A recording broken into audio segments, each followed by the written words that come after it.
नमस्कार दोस्तों, स्वागत है आपका फिर से हमारे इस खास कार्यक्रम में जो आधारित है कानाफूसी, गपशप और चर्चा पर।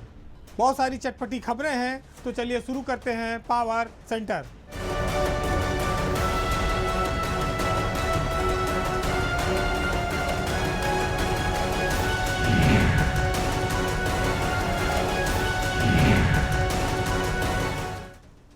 नेताओं और अफसरों में तो वैसे ही हमेशा खटपट चलती रहती है और भाजपा की सरकार में तो स्वाभाविक है कि अफसरों को ज़्यादा छूट मिली है, तो नेता हरदम नाराज रहते हैं।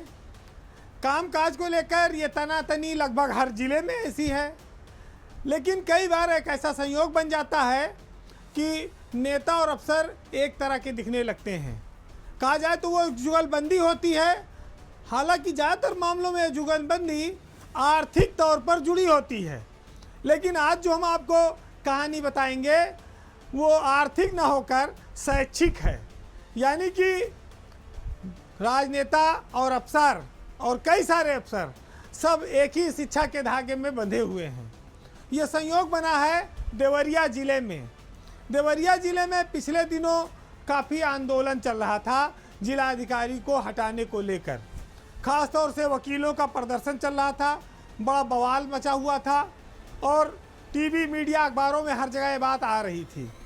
सरकार ने इसी दौरान देवरिया के जो डीएम थे अखंड प्रताप सिंह, उनको हटाया और उनकी जगह दिव्या मित्तल को नया डीएम बनाकर देवरिया में भेजा। अब जब देवरिया में दिव्या मित्तल नई डीएम बनी तो एक संयोग ऐसा बन गया कि वहाँ के सांसद, डीएम, एसपी और सीडीओ ये चारों आईआईटीएन हो गए हैं। ये इंजीनियरिंग क्षेत्र से जुड़े हुए चारों लोग एक साथ एक जिले में आ गए हैं। काम के स्तर पर लोगों के विचार भिन्न भिन्न भले हों, लेकिन जब ये चारों बैठेंगे तो आईआईटी का जब हवाला देंगे तो शायद चारों एक मत के हो जाएंगे। तो यहाँ एक फ़ायदा तो ये होगा कि कोई आपस में विरोध नहीं पैदा होने पाएगा और नौकरशाही और सियासत के बीच जब एक तरह से तालमेल बनता है तो विकास की गाड़ी भी अच्छी चलती है। विकास कार्यों में अब बाहर से इंजीनियर बुलाने की बहुत ज़रूरत भी नहीं होगी, क्योंकि डीएम से लेके सीडीओ और नेताजी, सांसद जी खुद ही सब जगह चीज़ें चेक करने में सक्षम हैं। तो ये महत्वपूर्ण पदों पर बैठे अफसर अगर आईआईटीएन हैं, जिले के कलेक्टर हैं, सांसद हैं, एसपी हैं और सीडीओ हैं, तो स्वाभाविक है कि गुणवत्ता वाली चीज़ें ज़्यादा अच्छी बनेंगी, मेंटेन होंगी। तो सबसे पहले अगर आप नज़र डालेंगे तो आप देखेंगे कि दिव्या मित्तल जो 2013 बैच की आईएएस अफसर हैं, वह नई दिल्ली की रहने वाली हैं और आईआईटी दिल्ली से पास आउट हैं। शशांक मणि त्रिपाठी भी आईआईटीएन हैं और भाजपा ने उनको टिकट दिया था और वो अब इस समय देवरिया के सांसद बने हैं। जो संकल्प शर्मा हैं, जो देवरिया के एसपी हैं, वो भी 2012 बैच के आईपीएस हैं।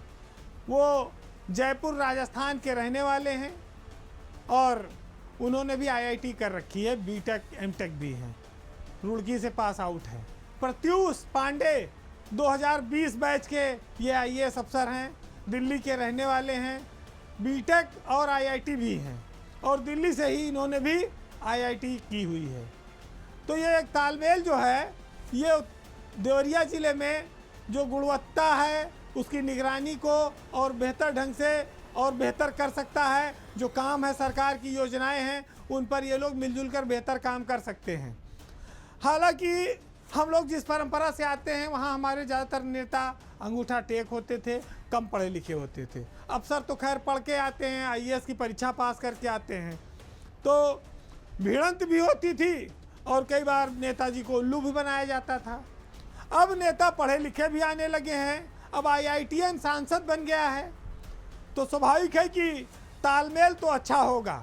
जब सियासत का और प्रशासन का मेल जोल अच्छा हो और तालमेल अच्छा हो, तभी तो अच्छी सरकार चलेगी और तभी तो अच्छा माहौल बनेगा।